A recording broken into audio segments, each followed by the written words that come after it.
자, 오늘 고린도전서 15장 1절에서부터 11절에 있는 말씀은 예수님의 부활에 대한 말씀이에요. 그래서 공과에도 제목도 예수님의 부활 이렇게 말씀을 전하고 있습니다. 누구의 부활이라고요? 예수님의 부활. 고린도전서 15장은 일명 부활장이라고 얘기를 합니다. 부활장. 사도 바울이 참 대단한 논리로 58절까지 있는 그 말씀을 통해서 부활에 대해서 아주 논리적으로 잘 설명하는 말씀이기 때문에 별명이 부활장이에요. 부활장. 오늘은 이제 11절까지 있는 상반절에 있는 말씀들을 이제 살펴보게 될 건데, 내용상으로 나누게 되면 세 개로 좀 세분해서 좀 나눠볼 수 있겠어요. 3절까지는 그리스도께서 성경대로 죽으셨다는 거예요. 십자가에서 돌아가셨다는 것이 3절까지 나와 있고, 또 4절부터 8절까지는 그리스도께서 또 성경대로 죽으셨다가 성경대로 부활하신 것. 증인들이 나와요. 8절까지. 그 증인들이 나오고.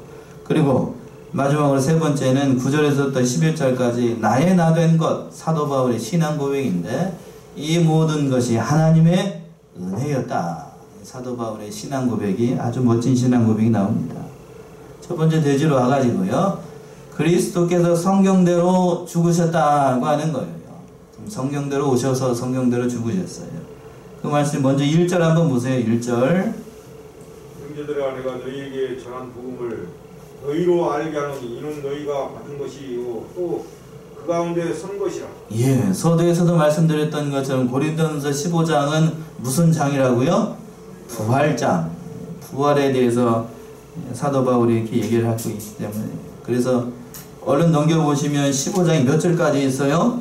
58절까지 있습니다. 58절. 사도 바울이 이렇게 길게 설명하고 있는 이유는 그만큼 부활이 기독교 신앙에서 가장 중요한 부분을 차지하고 있기 때문에 그래요.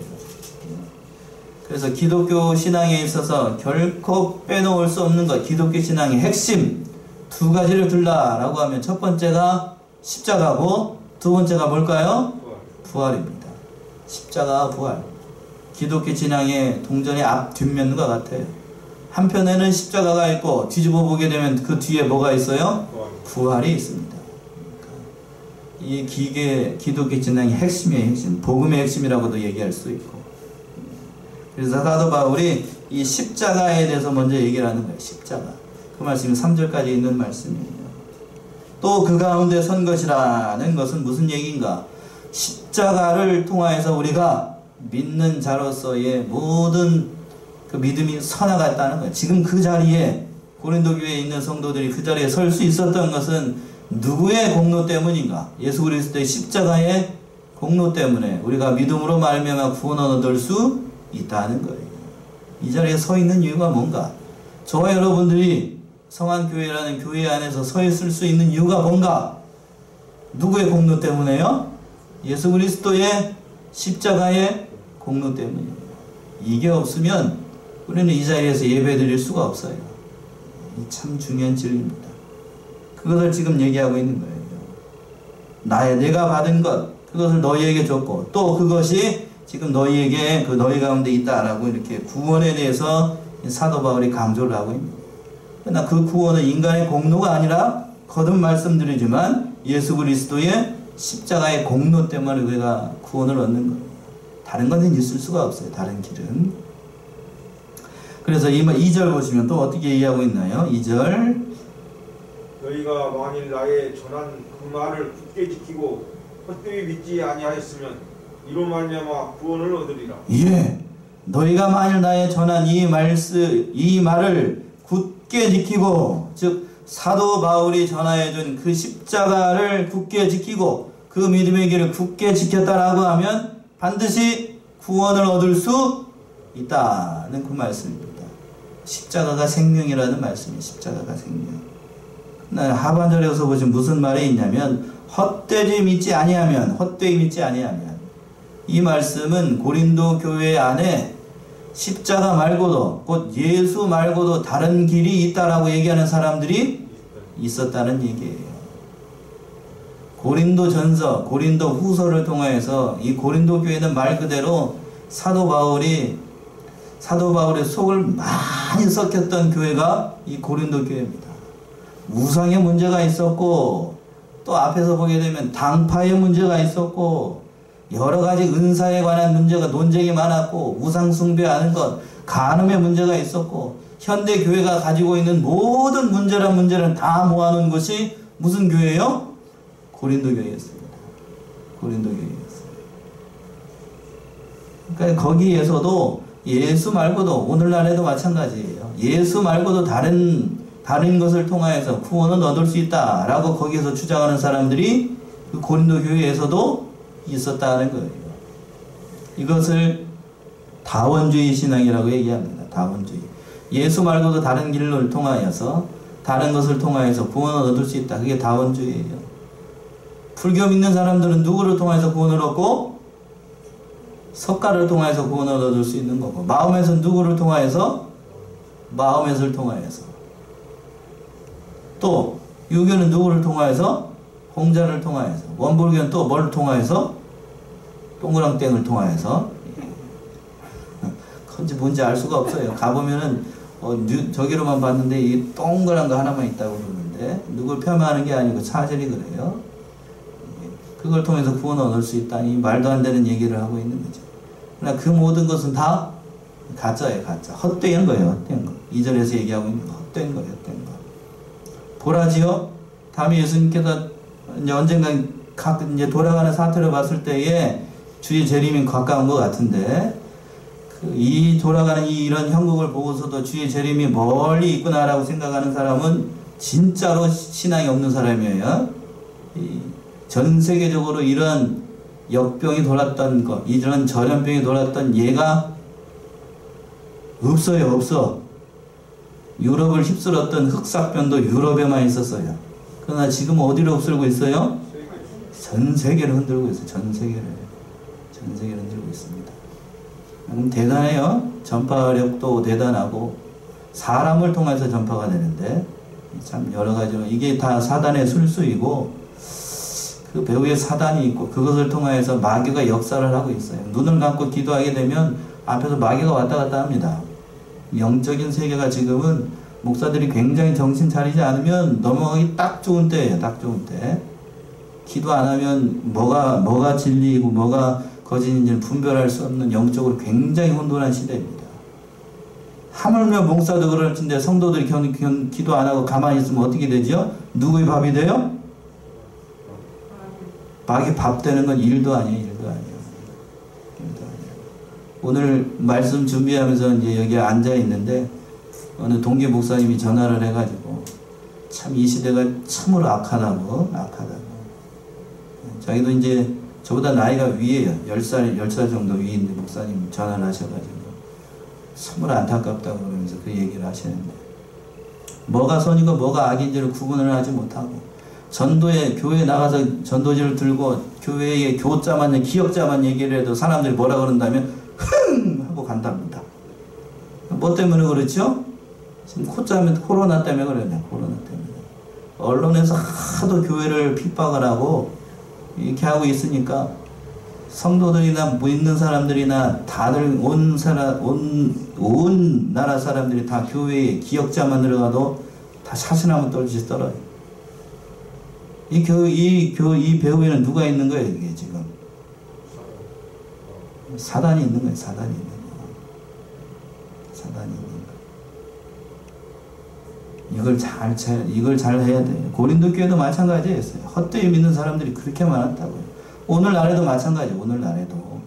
뭐가 선이고 뭐가 악인지를 구분을 잘 해야 됩니다. 기독교 내에서도 다 기독교의 간판을 걸고 그 말씀을 전파한다라고 해서 그게 다 기독교 운동이 아니에요. 사업주의로 나가는 사람들이 있고, 사회주의로 나가는 사람들이 있고, 말씀을 순전하게 전하지 않고 그 말씀 이상하게 전하는 사람들이 얼마든지 많아요. 얼마든지 많다고. 제가 주일에 말씀드렸던 것처럼 사업을 하자, 사회주의로 나가자, 교회 안에도 다 많이 들어와 있어요. 정치뿐만 아니라 사상계뿐만 아니라 교육계뿐만 아니라 심지어는 교회 안에도 그 사회주의 운동이 다 들어와 있다고. 다 들어와 있어요. 뭐가 진리고 뭐가 큰지를 구분하지 못하게 되면 목사들도 다 나가 떨어진다고요. 이미 이미 대한민국에 한다는 큰 교회들은 이미 다 사회주의로 다 넘어갔어요. 이미 다 넘어갔다고. 권력에 아부하고 다 넘어갔다고. 다 넘어갔어요. 지금 작정하고 얘기하는 거예요. 자신할 수 있어요. 권력에 아부하고 신사참배운동을 할 때에 한국의 그 기독교가 평양에서 신사참배운동을 반대를 했을 때에 대부분의 교회, 대한민국의 99%가 신사참배운동을 어떻게 했죠? 찬성했어요. 유독 반대를 결고 나왔던 그 교단이 어딘 교단? 우리 교단 아니에요. 고신. 그렇게 못살게 그랬어요. 못살게 부르면 못 잡아먹어서 니들만 고상하게 믿느냐 그러면서 핍박을 많이 하고 감옥에 가가지고 죽기도 한 사람, 이게 주기철 목사님이고 그렇잖아요. 지금 이 시대도 마찬가지야. 이 시대도 눈을 감고 생각을 해보라고. 눈을 뜨고 눈을 감는 게 아니라 눈을 뜨라고죠. 옳게 분별해야 돼. 옳게 분별해야 돼. 지금 이 시대가 지나가자 이제 선거가 이제 지나가서 조금 이제 덜한 것 같은데 선거가 끝나고 나면 어떻게 될지 알 수가 없어요. 어떻게 될지 알 수가 없다. 확진자가 확 늘어나든지 아니면 교회의 핍박이 이제 엄청나게 들어올 수도 있어요. 무슨 얘기인가? 교회가 한번 이렇게 물러섰잖아요. 한번 물러섰죠? 이제 교회에서 한번 물러섰기 때문에 다음에 또 이런 일이 오게 되면 제일 먼저 시비를 걸고 들어오는 것이 다음에 이런 일이 생기면 어딜 것 같아요? 좀 눈을 좀 뜨라고. 다음에 들어오면 어디로부터 들어오겠어 지금? 교회부터 들어온다. 교회부터 들어와요. 당연히. 다른 데가 아니에요. 다른 데가. 이 사단의 전략이라고. 사단의 전략. 한 번 양보를 했기 때문에 이 다음부터는 계속 양보해야 되죠. 어쩔 수가 없어. 이게 될 거야. 어쩔 수가 없게 돼. 정신을 바짝 차려야 돼. 정신을 바짝 차려야 됩니다. 여기까지 하고요. 이 얘기를 하려는 게 아니고 헛되이 믿는 사람들이 많아요. 오늘날에도 정신 못 차리고 믿는 사람들. 그렇게 하는 사람들이 고린도 교회에서도 많았다고 하는 거예요. 그래서 3절 보시면 여기까지 하고 3절이요. 내가 받은 것을 먼저 너희에게 전하였느니 이는 성경대로 그리스도께서 우리 죄를 위하여 죽으시고 성경대로 예수님께서 우리 죄를 위해서 죽으셨다고 하는 거예요. 성경대로. 이 말씀은 이사야 53장 5절과 6절에 있는 말씀, 그 말씀대로 하나님께서 예수 그리스도를 보내셔가지고 그 모든 일을 이루어 나가시고 십자가에서 죽으셨어요. 찾아봤던 것처럼 한번 찾아볼까? 이사야 53장 5절에서부터 6절 몇 번 찾아본 말씀이 아주 유용한 말씀이기도 하고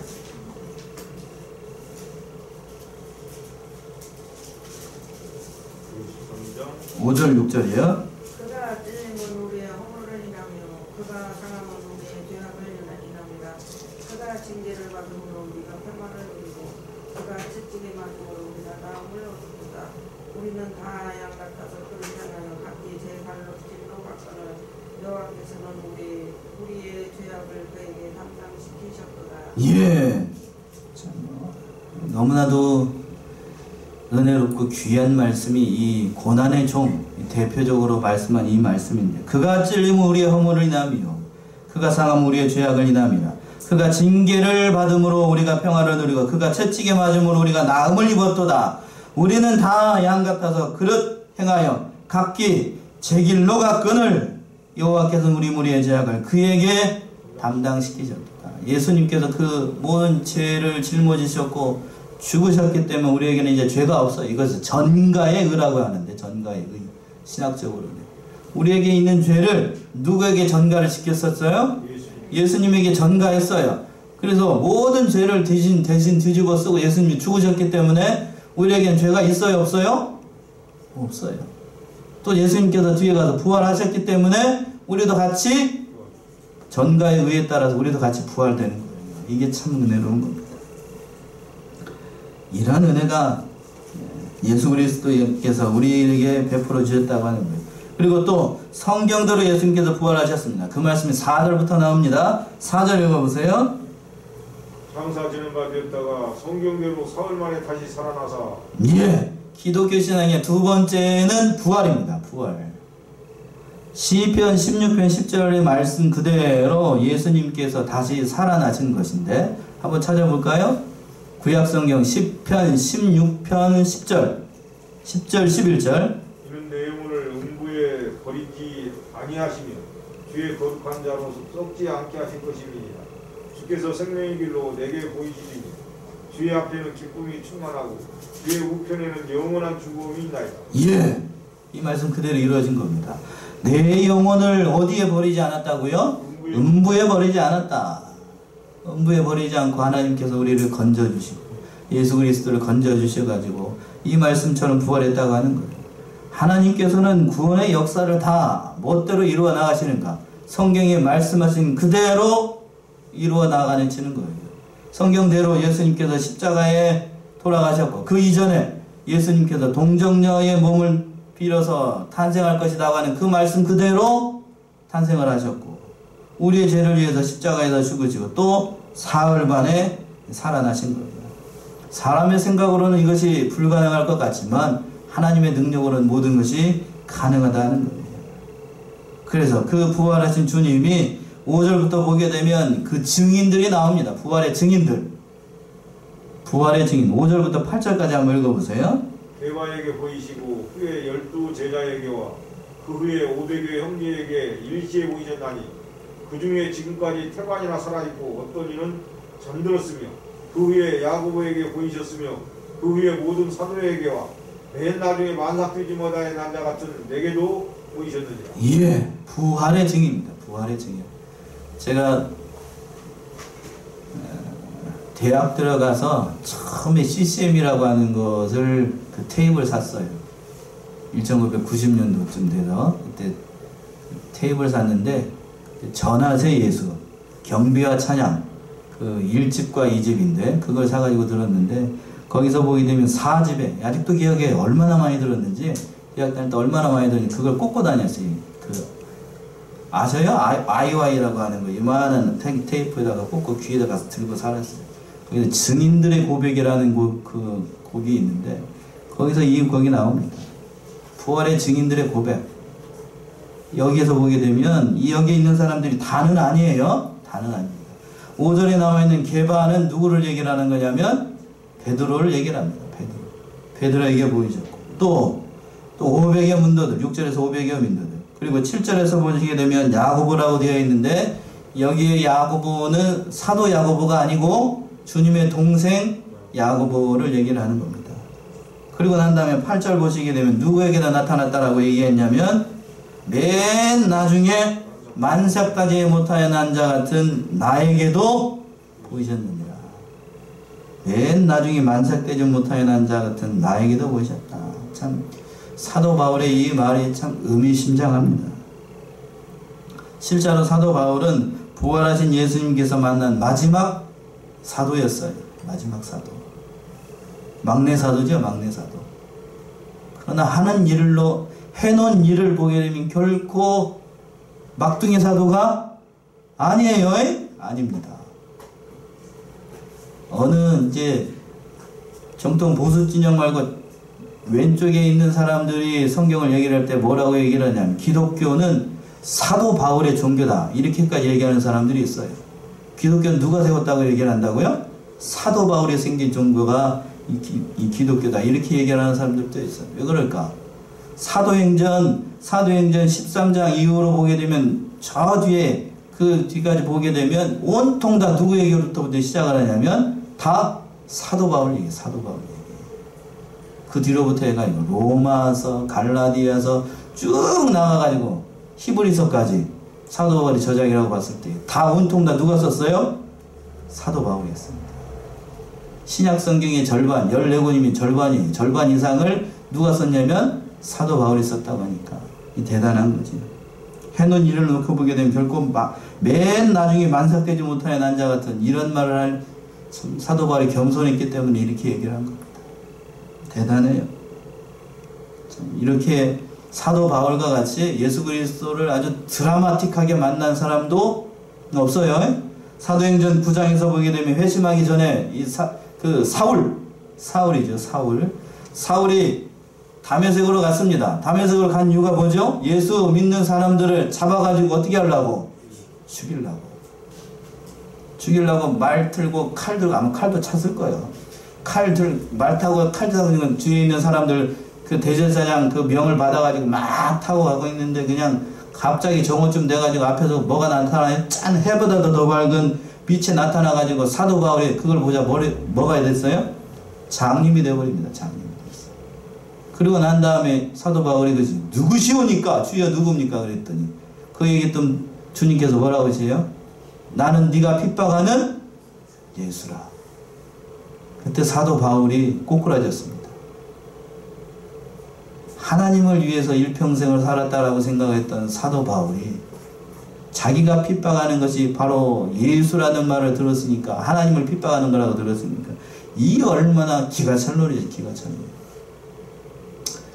주와 복음을 위해서 하나님을 위하여서 이랬다라고 생각했던 사도 바울이 결국에는 누구를 핍박하는 거였냐면 반대로 하나님과 복음을 핍박하는 일이라 앞장섰던 사람이라고 하니 사도 바울이 그때 받았을 충격이 어떠했을 것 같아요? 좀 대단했을 거예요. 지금까지 유대교의 종교자로서 율법학자이고 모든 것을 이루어졌던 것이 예수 그리스도께서 부활해가지고 짠! 사도 바울 앞에 나타났을 때 그것이 다 이때까지 했던 것이 다 아무것도 아니다 라는 것을 했을 때 사도 바울이 그때 받았을 충격이 참 대단했을 것 같아요. 대단했을 것 같아요. 얼마나 모르겠어요. 얼마나 울었을지. 울기보다도 정신적인 공황 상태였을 것 같아요. 공황 상태. 이게 좀 이해가 좀 되시나요?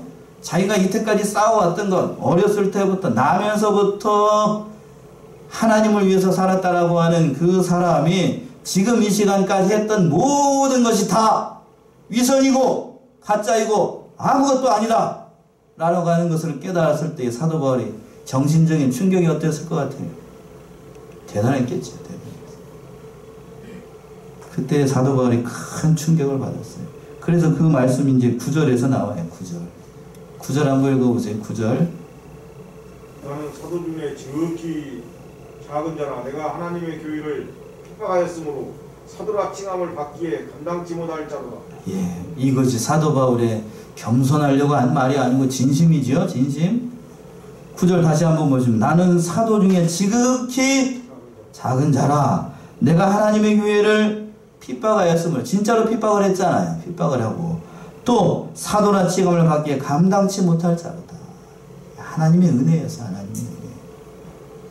하나님의 은혜가 사도 바울에게 임해가지고 이 말할 수 없는 은혜로 주권적인 은혜로 가만 놔두면 이 사도 바울 영영 그 길로 가는 겁니다.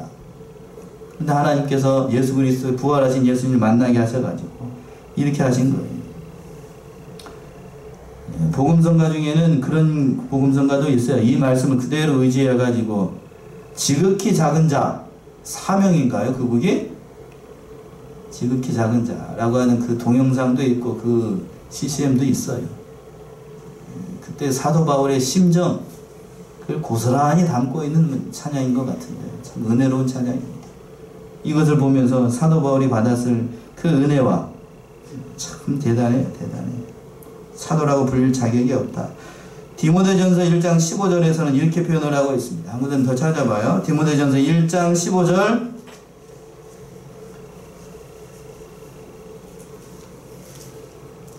기쁘다 모든 사람이 받을 만한 이 말이여 그리스도 예수께서 죄인을 구하시려고 세상에 임하셨다 하였도다. 죄인 중에 내가 괴수니라. 죄인 중에 내가 뭐라고 얘기를 하고 있어요? 괴수라고 얘기하고 있습니다. 죄인 중에 괴수. 이 사도 바울이 예수 그리스도를 만나고 난 다음에 이렇게 자기 자신에 대해서 정확하게 깨달은 거. 저는 그랬습니다. 사도 바울이 신약성경의 절반 이상을 쓰고 마지막 사도로서의 주와 복음을 위해서 충성했던 것 그것도 물론 하나님 앞에서 옳다 인정을 받고 큰 상급을 받을 거예요. 그러나 사도 바울이 받았던 큰 은혜 중에 은혜는 뭔가? 자기가 누구라는 사실을 깨달은 거예요? 죄인 중에 죄인 괴수라는 사실을 깨달은 것, 그게 은혜예요. 그게 은혜. 그게 은혜입니다. 이걸 깨닫지 못하면 아무것도 아닌 인생이 돼요. 아무것도 아닌 인생. 저와 여러분들도 마찬가지예요. 자기 자신이 하나님 앞에서 어떠한 사람인가를 정확하게 깨달아야 누가 보이기 시작하는가. 그때부터 하나님이 보여요. 예수 그리스도가 보이고. 그러니까 내가 낮아지고 내가 겸손해지고 내가 아무것도 아니라는 사실을 깨달은 것만큼 하나님이 가까이 오신답니다. 이건 제 말이 아니고 이병기 목사님이 살아계셨을 때 했던 말씀이에요. 내가 아무것도 아닌 인생, 빈 껍데기와 같은 인생이라는 사실을 아는 만큼 하나님께서 어떻게 하신다고 살아계실 때 그대로 표현해서 가까이 오신다. 가까이. 사도 바울이 받았던 은혜, 그것이 큰 거예요. 그런 날. 그래서 10절처럼 고백을 하는 겁니다. 10절 한번 읽어보세요. 10절.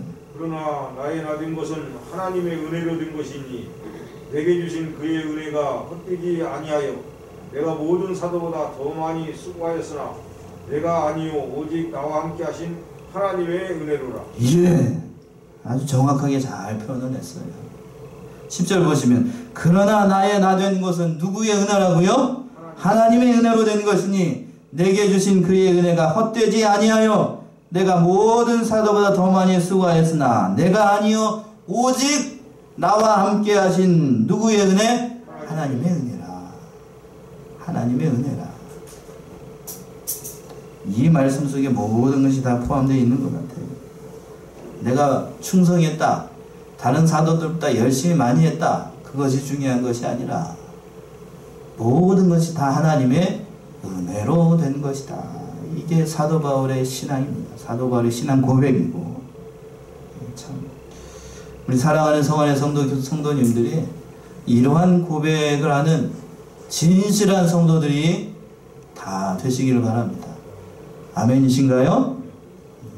이 사도 바울의 신앙 고백, 이것을 보면서 여러 가지를 생각해요. 박종훈 씨라고 하는 지금 장로님이라고 하시는 것 같은데 맞나요? 그분이 이 하나님의 은혜라고 하는 그 복음성가를 불렀어요. 한번 집에 가시는 길에 한번 들어보셔요. 하나님의 은혜. 나의 나된 것은 하나님의 은혜로라. 하나님의 은혜. 모든 것이 하나님의 은혜예요. 저와 여러분이 이 자리에 있는 것, 2020년도 이 예배를 드리고 하나님 앞에 예배 드릴 수 있는 것도 두고 다 하나님의 은혜이고, 코로나19가 극성을 부리고 있는 가운데서도 이 전에 모여가지고 하나님의 말씀을 들을 수 있는 것도 다 하나님의 은혜입니다. 하나님의 은혜가 아닌 것이 아무것도 없어요. 그러니까 우리 자신이 내가 했다, 내가 할 수 있다 라고 하는 것은 어떤 의미에서 영적인 교만입니다. 그 반대로 나는 아무것도 할 수 없다, 아무것도 안 하겠다 라고 하는 것도 그것도 교만입니다. 맡은 자리에서 우리가 충성해야 돼요. 그 직분을 잘 감당해야 됩니다. 사도 바울의 이 모습을 보면서 우리 자신을 여러 가지로 생각해보게 만들어요.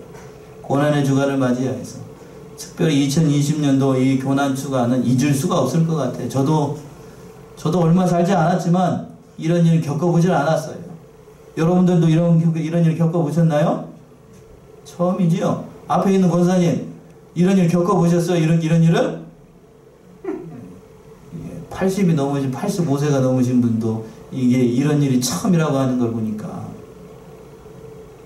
앞으로 어떤 일이 발생을 할지, 저는 이게 이런 일을 보면서, 저도 이제 저기 했으니까 조금 지나고 나면 어떻게든지 될 것 같아요. 근데 이제 문제는 뭐냐면 이 다음 세대가 과연 어떻게 믿음 생활을 할 것인지 이 참으로 앞길이 깜깜해요. 저는 그래서 부디 이 다음 세대가 지나가기 전에 누가 오시기를? 주님이 오셔야 돼요. 앞이 안 보여요. 목사님, 제가 다음 세대를 위해서 기도할 때 눈을 감고 보면 한국 교회가 앞날이 영 깜깜하다고요. 깜깜해요.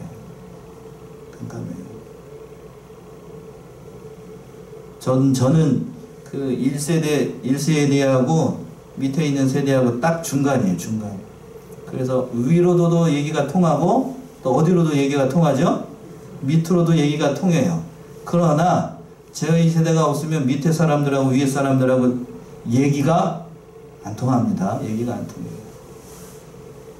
참 어려운 시대를 우리가 살아가고 있어요. 어려운 시대. 참 우리 어떤 것이 선이고 어떤 것이 악인지를 구분하지 못하는 이 시대. 참 우리가 깨어서 기도를 많이 해야 되겠어요. 마지막으로 11절 한번 읽어보세요. 11절. 그러므로 너희나 저희나 이같이 전파함에 너희도 이같이 믿었느니라. 예. 누가 됐든지 간에 누가 복음을 전하든지 간에 그 동일한 그리스도의 부활의 그 메시지를 전하고 있으니까 그 믿음대로 흔들리지 말고 그 믿음의 길을 걸어가라. 믿어야 한다. 라는 그런 말씀이에요. 하나님 앞에서 하는 모든 것들은 헛된 일이 아니기 때문이라는 거예요. 마지막 58절의 말씀이 그 말씀이에요. 58절 한번 읽어보세요. 58절.